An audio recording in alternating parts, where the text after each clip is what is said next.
Alhamdulillahi Rabbil Alamin. Wassalatu wassalamu ala ashrafil anbiya'i wal mursalin wa ala alihi wa sahbihi ajma'in. Qala Syekhul Imamul Muallif rahimahullah wa adaman naf'a bihi wa ibarakati ulumihi wa bikum fid dharaini amin. Qala radiyallahu ta'ala ankum. Bismillahirrahmanirrahim. Wa ajazal hanabilatu at-takhattiyah li furjatin. Ulama-ulama dalam madhab al-Imam Ahmad bin Hanbal memperbolehkan. Apa yang diperbolehkan? At-takhattiyah, melangkahin pundak orang, tapi li furjatin, kalau ada ruang kosong. Au liman adatuhus sholatu fi mawdi'in, atau bagi orang yang memang kebiasaannya sholat di sebuah tempat, emang tempat dia itu, kemudian dia baru datang terlambat, itu diperbolehkan untuk takhatti, untuk melangkahi pundak orang dalam madhab al-Imam Ahmad bin Hanbal. Kadzalika ajada Syafi'iyyatu at-takhattiyah li furjatin. Demikian juga ulama-ulama dalam madhab al-Imam Syafi'i radhiyallahu anhu bahwasanya memperbolehkan ngelangkahin pundak orang li furjatin, karena ada ruang kosong, tempat kosong, silahkan diperbolehkan. Saat pertama kosong, nggak ada yang ngisi, muat satu orang, kita baru datang, boleh langkahin pundak-pundak orang dalam madhab kita, dalam madhab al-Imam Syafi'i radhiyallahu anhu. Wa adhafu, dan ulama-ulama dalam madhab kita, dalam madhab al-Imam Syafi'i radhiyallahu anhu, annahu yajuzu, mengidhafahkan, menyandarkan bahwasanya boleh melangkahin pundak orang sebab ada tempat kosong. Bagaimana? Yajuzu takhatti, boleh ngelangkahin pundak orang dengan syarat ini: idza kanal mukhatta mimman la yata'adda bihi karajulin salihin aw 'azimin. Orang yang dilangkahin pundaknya adalah termasuk orang yang nggak pernah terganggu dengannya, nggak apa-apa dia dilangkahin, emang dia ngerti, emang dia tahu. Contohnya siapa? Karajulin salihin, seperti seorang laki-laki yang saleh, dia ngerti, dia tahu, oh boleh bang, karena depannya ada tempat yang kosong, silahkan. Al-azimin, atau seorang laki-laki yang punya pangkat di masyarakat, misalnya pejabat, RT, RW, lurah, itu tidak masalah, tidak apa-apa, diperbolehkan dilangkahin pundaknya dalam madhab kita, dalam madhab al-Imam Syafi'i radhiyallahu anhu. Atau yang kedua, au kanatis sufuful ula mimman la tanaqidu bihimul jumu'atu kasibyani. Saf-saf yang pertama itu diisi oleh anak kecil yang tidak sah Jumat dengannya, anak kecil. Bagaimana hukumnya kalau demikian tuh? Kita lihat saf yang pertama anak kecil semua. Ini anak-anak yang merupakan tidak sah Jumat dengan mereka semua. Ini bagaimana hukum takhattinya? Fayajibut takhatti fi hadhil halati, maka wajib ngelangkahin pundak orang pada keadaan seperti ini. Jadi bukannya jadi mubah, bukan jadi boleh, tapi malah jadi wajib tuh. Kalau seandainya di saf pertama kita lihat anak kecil semua, silahkan diperbolehkan melangkahkan pundak-pundak orang dalam madhab kita, dalam madhab al-Imam Syafi'i radhiyallahu anhu. Kemudian waqala al-Hanafiyatu, berkata ulama-ulama dalam madhab al-Imam Abu Hanifah radhiyallahu anhu, la ba'sa bit takhatti bi syartaini, tidak apa-apa ngelangkahin pundak orang dengan dua syarat. Al-awwal, syarat yang pertama adalah an la yu'dhiya ahadan bihi, bahwasanya dia tidak menyakiti, mengganggu satu orang pun dengan melangkahinya itu. Bagaimana contohnya? Bi an yata'a thawbahu, yang diinjak bajunya, tuh begitu.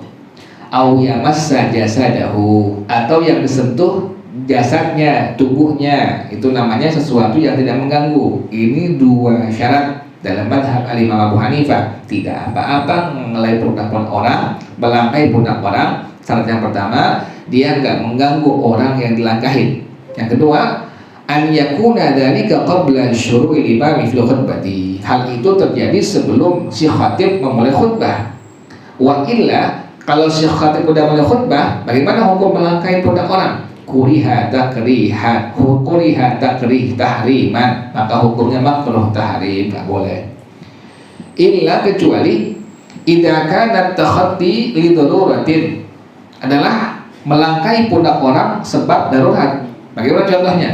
Ka'an lam yajid makanan illa bil takhatti, bahwasanya tidak mendapatkan tempat kecuali dengan melangkai pundak orang.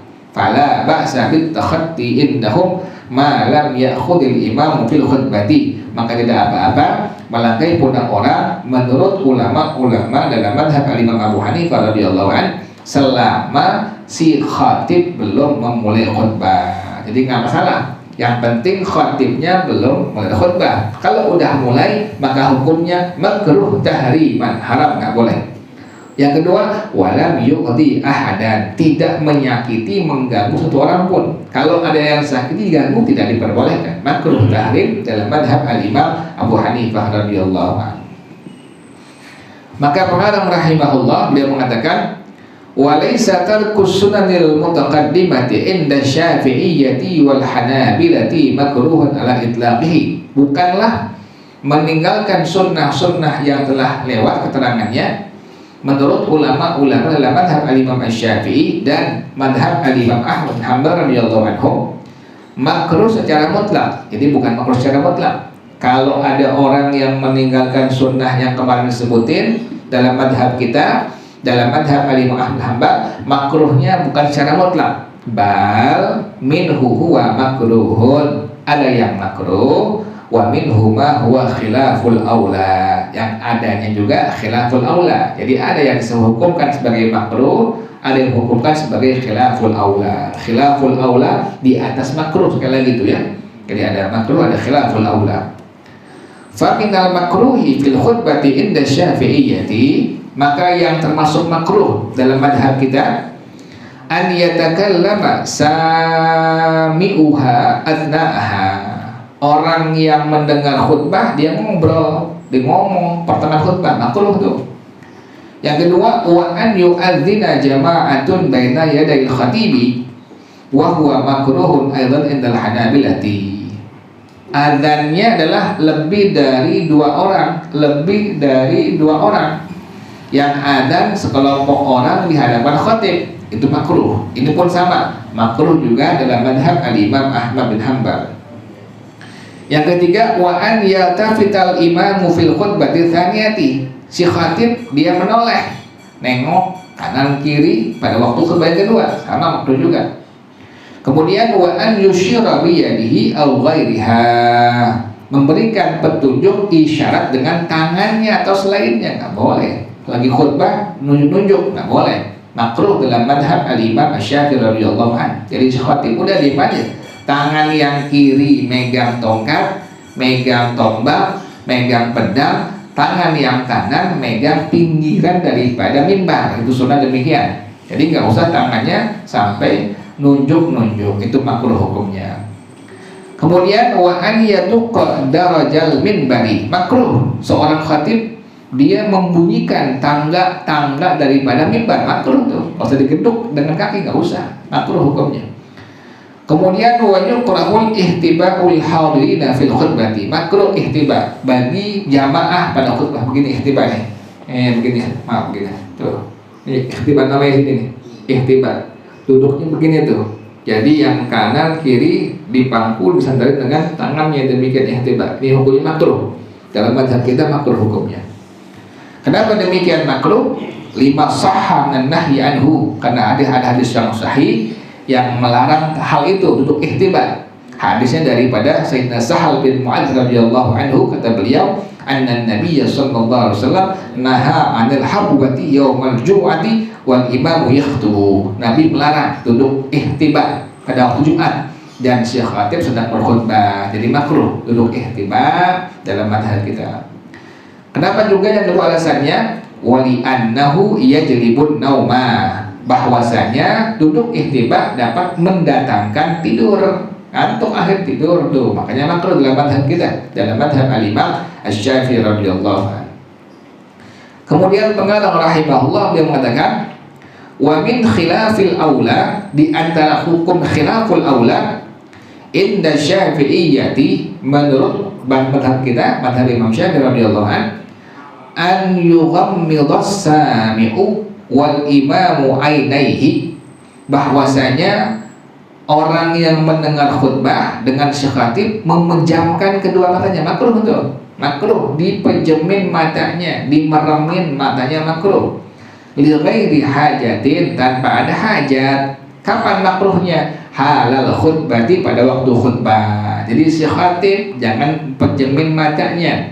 Kemudian juga orang yang dengar khutbah jangan pejemin matanya. Hukumnya khilaful aula. Pas khutbah sedang berjalan, maka hukumnya makruh apabila sami, orang yang mendengar khutbah dengan syekh khatibnya memejamkan kedua matanya.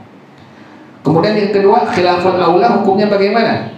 Wa man na'asa, maka sunnah intiqaluhu min makanihi illam yatakhattar ahadan fi intiqalihi. Orang yang ngantuk, sunnah dia berpindah dari satu tempat dengan syarat dia tidak melangkahi orang lain pada waktu dia pindah. Sunnah mak pindah tuh.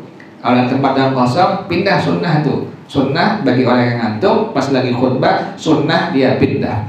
Kenapa demikian? Li hadits Tirmidzi wa sahhahahu, karena hadis dari riwayat Imam At-Tirmidzi dan beliau mengatakan yang hadis yang sahih, wa Abi Dawud, dan juga hadis daripada Imam Abu Dawud radhiyallahu anhuma. Rasulullah bersabda, idza na'asa ahadukum fi majlisihi, apabila salah seorang kalian ngantuk di majlisnya, tempat duduknya, fal yatahawwal ila ghairihi, maka hendaklah dia berpindah ke tempat yang lain. Sunnah tuh, pokoknya mau Jumat, di luar Jumat makruh kita ngantuk, maka sunnah kita untuk mencari berpindah ke tempat yang lain. Fasunnatu, maka sunnahnya mutaradatun nu'asi wa mughalabatuhu, kita harus mengusir dan mengalahkan ngantuk tersebut. Wallahu a'lam bissawab. Allahumma inni istawda'tuka ma qara'tu wa ma sami'tu fardudhu ilayya inda hajati ilayhi. Wa sallallahu ala sayyidina Muhammadin wa ala alihi wa sahbihi wa sallam, walhamdulillahi rabbil alamin. Subhanakallahumma wa bihamdika asyhadu an la ilaha illa anta astaghfiruka wa atubu ilaik. Hadanallah, summa assalamu alaikum warahmatullahi wabarakatuh.